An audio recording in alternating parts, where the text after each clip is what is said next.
Thank you very much.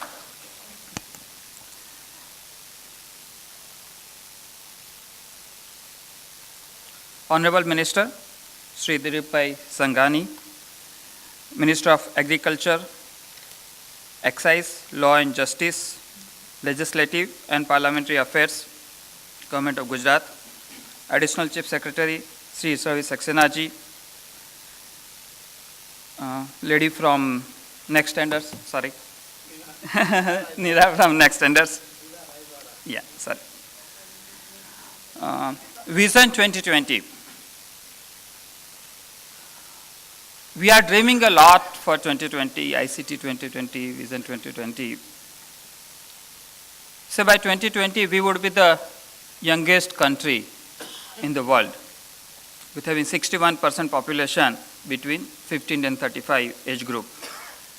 By 2020, our ICT export will grow from approximately 50 billion to probably $225 billion, even more.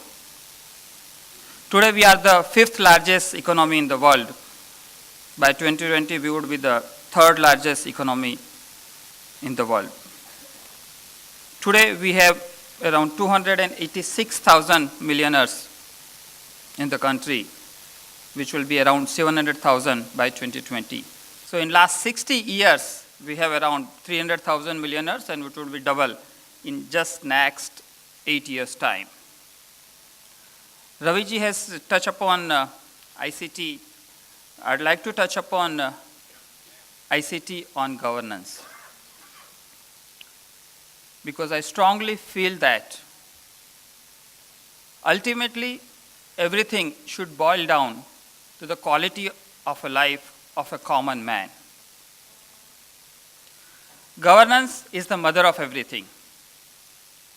And if we don't reform the governments, if we don't bring this everything to governance, no case that we can achieve our vision for 2020. In private arena,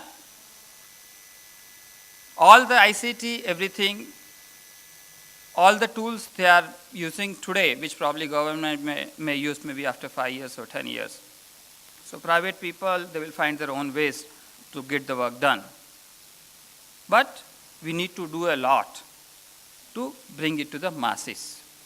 For that, we need to have a reform in governance. Reform is improvement, change, form, conditions. Why reform? As I said that everything ultimately should boil down to the quality of a life of a common man, a common citizens, and his all walks of life, to remove the imbalance in the system, to keep the pace with changing needs. Main areas of reforms are public financial management, macroeconomic policy, and most important, civil services. We have a lot of problems in our life, but the pity is that best of the best brain in the world is busy in solving the problem of rich who really do not have a problem. All rich guys, all millionaires, they have their ways and means to find out solution for their problems. There are very few who are really concentrating in solving the problem of a common man. If we really use the ICT properly, majority of problems of our common man can be resolved. Say, we have a problem of growing population and unemployment. As I said that by 2020, we would be the youngest country. But if we don't channelize the energy of this youth, then it would result in disaster. Same kid can be a scientist, and if not channelized properly, turns into terrorist. We have problem for food grain availability. We are the #1 hungry country in the globe. We have around 21 crore hungry people in our country. We have problem of land degradation and deforestation, overexploitation of groundwater, because lot of dependency on rain, infant mortality, education and transportation, continuous power supply, drinking water, and lot more. I strongly believe that if we really use ICT properly, if not all, majority of this problem can be solved. If I talk about problems of a system,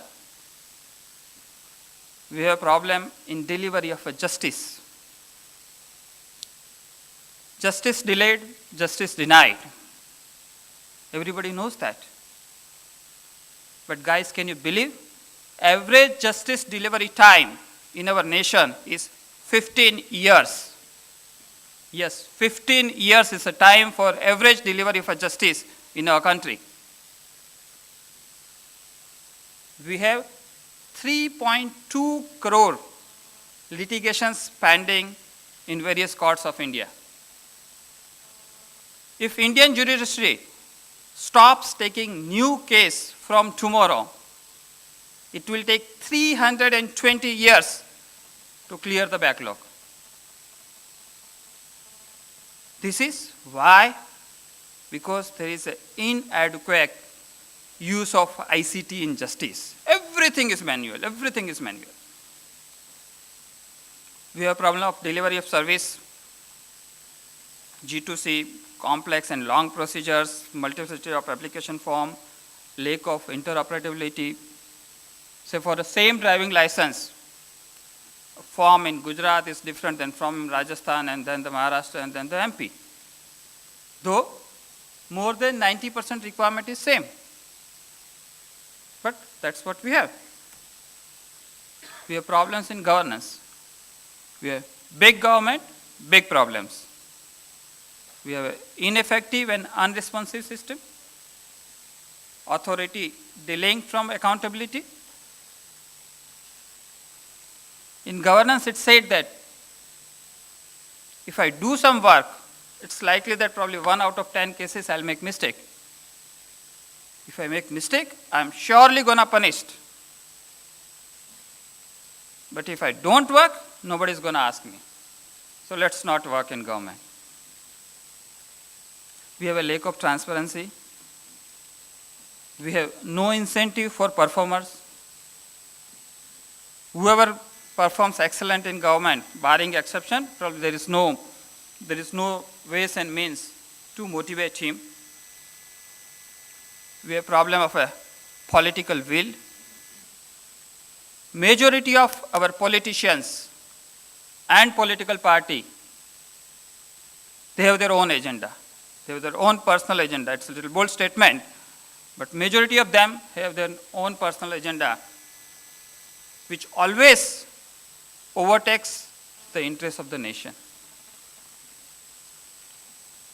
We require a strong support to resist